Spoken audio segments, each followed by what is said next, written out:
April মাস এবং মে মাসে বিশ্ব জয় করবে 5 রাশি। এই 5 রাশির জাতক এবং জাতিকারা অর্থনৈতিক দিক থেকে অনেকটাই এগিয়ে যাবে। এর পাশাপাশি আপনি যদি ঋণের দায়ে জড়িয়ে থাকেন তবে ঋণ মুক্তির উপায় খুঁজে পাবেন। এপ্রিল মাস এবং মে মাসের নবগ্রহের যে গোচর, সেই গোচর অনুযায়ী প্রথম যে রাশির সৌভাগ্য ফিরতে চলেছে সেটি হলো বৃষ রাশি। বৃষ রাশির জাতক এবং জাতিকারা একাধিক পথে অর্থ উপার্জন করতে সক্ষম হবেন। এই মাসে আপনার আত্মবিশ্বাস অনেকটাই বাড়বে। যাদের বিবাহে বাধা ছিল, বিবাহে বাধা দূর হবে। এর পাশাপাশি দাম্পত্য জীবনে আসবে সুখ, শান্তি। আপনার জীবনসাথীর শরীর স্বাস্থ্য আগের থেকে যথেষ্ট ভালো হবে। তবে কর্মক্ষেত্রে সামান্য পরিমাণ চাপ থাকবে। সেই চাপকে যদি সহ্য করতে পারেন তবে কর্মক্ষেত্রে উন্নতি কেউ আটকাতে পারবে না। দ্বিতীয় যে রাশির নাম দেখতে পাচ্ছি সেটি হলো কর্কট রাশি।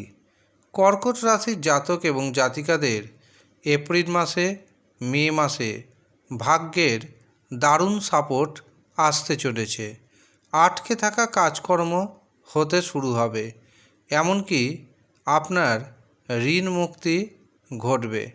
যারা ব্যবসা বাণিজ্য করছেন, ব্যবসাতে অর্থনৈতিক উপার্জন বৃদ্ধি পাবে চোখে পড়ার মতো। ব্যবসাতে নতুন নতুন যোগাযোগ আসবে, আর এই নতুন নতুন যোগাযোগ আপনার উন্নতির পথকে সুপ্রশস্ত করবে।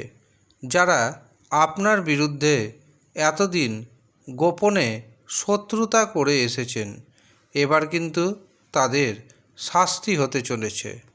যাদের বিবাহে বাধা ছিল, বিবাহ শেষ পথে এসে ভেঙে যাচ্ছিল, এবার দেখবেন বিবাহের বাজনা বাজবে। তৃতীয় যে রাশির নাম উঠে আসছে সেটি হলো তুলা রাশি। তুলা রাশির জাতক এবং জাতিকাদের অর্থনৈতিক উন্নতির পথ সুপ্রশস্ত হবে। যারা প্রতিযোগিমূলক পরীক্ষায় অংশ নিচ্ছেন তাদের কর্মপ্রাপ্তি ঘটবে। আর যারা আগে থেকেই চাকরি করছেন, চাকরিতে পদোন্নতির যোগ তৈরি হচ্ছে। যারা টার্গেট ওরিয়েন্ট কাজকর্ম করছেন তাদের জন্য সময়টি যথেষ্ট শুভ। দীর্ঘদিন পর দেখবেন আপনার শারীরিক সুস্থতা বজায় থাকবে। এছাড়াও ঋণ মুক্তি ঘটাতে সক্ষম হবেন। গুপ্ত শত্রুকে দমন করতে সক্ষম হবেন। তবে পেটের সমস্যা থাকবে, সেদিকে আপনাকে অবশ্যই সচেতন থাকতে হবে। এছাড়াও ছোটোখাটো দুর্ঘটনার যোগ রয়েছে। চতুর্থ যে রাশির নাম পাচ্ছি সেটি হলো মকর রাশি। মকর রাশির জাতক জাতিকাদের সম্পত্তি ক্রয়ের দারুণ সুযোগ আসতে চলেছে। যারা মনে করবেন সম্পত্তি কিনবেন অথবা বিক্রি করবেন, তাদের জন্য এই 2টি মাস সুবর্ণ সুযোগ বহন করে নিয়ে আসবে। চাকরিতে প্রমোশন হবে। এছাড়াও ভাইয়ের সাথে, বোনের সাথে সুসম্পর্ক বজায় থাকবে। এছাড়াও হঠাৎ অর্থপ্রাপ্তির যোগ তৈরি হবে। কিন্তু মনে রাখবেন আপনার শারীরিক অসুস্থতা বৃদ্ধি পেতে পারে, সেদিকে সচেতন থাকবেন। এবং মানসিক চাপ কোনো না কোনো কারণবশত বাড়তে চলেছে। শেষ যে রাশির নাম পাচ্ছি সেটি হলো কুম্ভ রাশি। কুম্ভ রাশির জাতক এবং জাতিকারা শ্বশুর বাড়ি থেকে কিছু না কিছু সুযোগ সুবিধা পাবেন।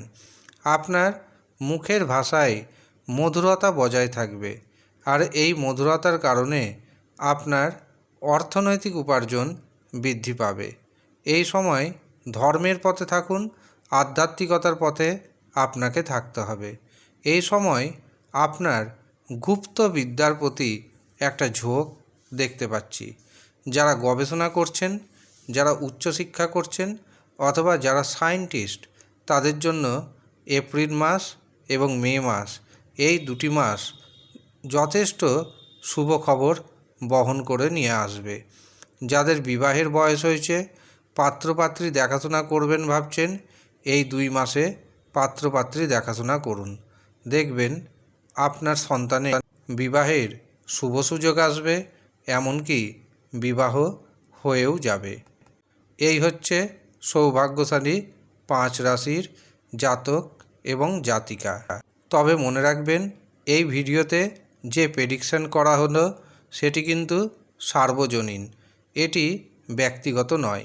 কারণ আমি আপনার জন্মছক দেখতে পাচ্ছি না, আমি আপনার হস্তরেখা দেখতে পাচ্ছি না, কাজেই নবগ্রহের পজিশন কেমন রয়েছে তা কিন্তু জানি না।